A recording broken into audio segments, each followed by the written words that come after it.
What's up, guys? My name's Ash, as usual, playing Search and Destroy as usual, using a slightly different gun, but real quick, I die straight off the bat right here. I get a little over aggressive. I push a little past where I should have pushed past just because I got greedy, and I get taken out. I kick the bucket, I push up daisies, I'm 6 feet under, I'm dead.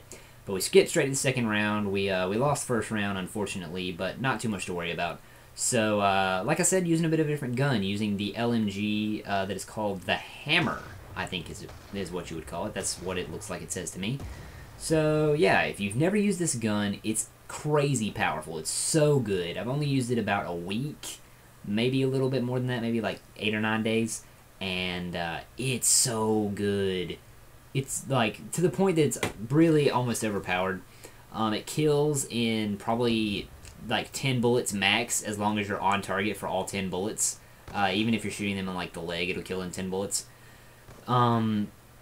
But not only that, it has a 75 round mag, as you can see, so that's quite a few kills without having to reload. As long as you're accurate, you have nothing to worry about. And there's one particular instance in this gameplay that kind of showcases that. I take out multiple guys in succession without reloading, and yeah, I'm not even that accurate whenever I do kill those multiple guys. So yeah, that's what happens, and it's about to happen right here, I do believe. Yep.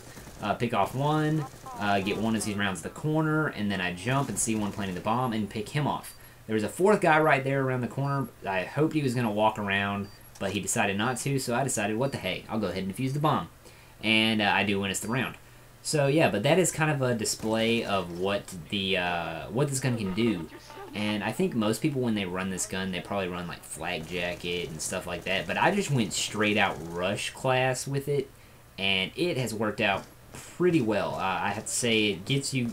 People don't expect an LMG to be up in their faces as quickly as I end up being, as quickly as I end up getting in there. So it's quite a surprise whenever you get that many rounds getting put down range. You know, right when you spawn in, pretty much.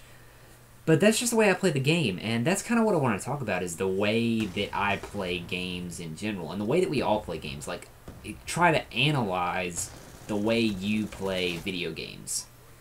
If we take COD, for example, first, since this is what we're watching and what I'm showing you right now, I play COD really aggressively. I play, like, balls to the wall, get straight in people's faces, get straight up in the conflict, straight up in the action.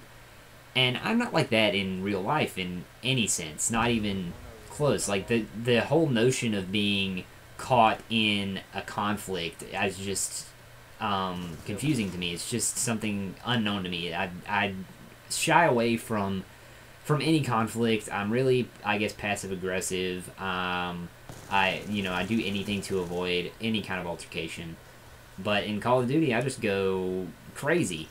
And I don't know if that's like an extension of like my subconscious, or not subconscious, of what I'd like to be like in real life, or if it's that, or if that's more of a I just feel like I have to be opposite of myself in video games. But I don't know. Tell me what you guys think. Like, what does this say about me as a person? Like, if you analyze the way I play Call of Duty.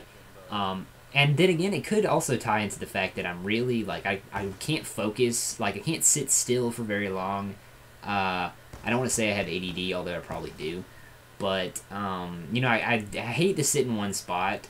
In life, I'm just not that kind of person. I definitely can't do it in Call of Duty. I'm not the one to post up at, like, a doorway, or post up at a head glitch spot, or post up in a room, unless I have a specific thing I'm having to go for. Like, if I'm going for, like, bloodthirsty medals with the SVU, yeah, I'm going to camp my balls off. But that's because I have a clear goal set in my mind, and that can help me kind of persevere through the fact that I'm just sitting there. But now that we've taken COD into consideration, let's take other games into consideration. Like, let's Skyrim, for example. Oh, and right here I got a little over-aggressive again, and I got taken out because there were too many guys down there. There are 3 enemies at the end of that long stretch, and one of them took me out. But we lost the round, so that's okay. It didn't particularly matter. We're still gonna keep on trucking. So yeah, but let's take Skyrim, for example.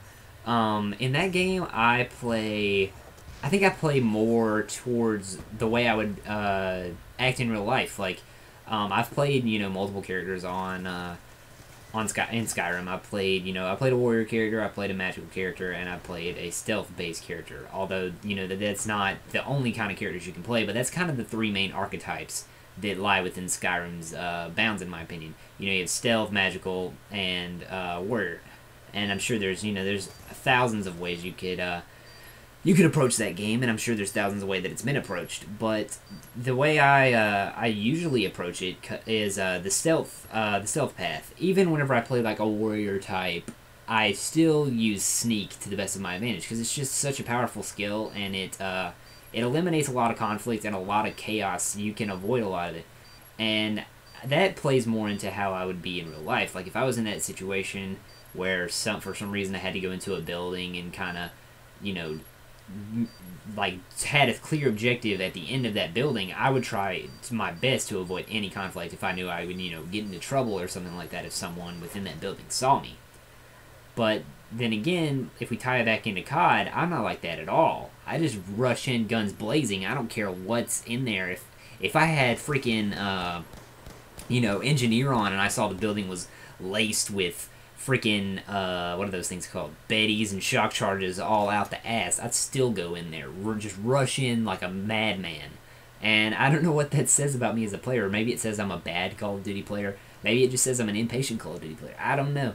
But most games that I've posted on here for you guys have been rushing gameplay. I don't typically stay back and just quote-unquote camp. That's not my style. So, that's just the way I play pretty much always. Even in games where, I'm like 0-3, I'm not going to sit back and wait and try to not die. Usually by the end of that game, I'll be like 1-5, just because I'm just like hell-bent on destruction.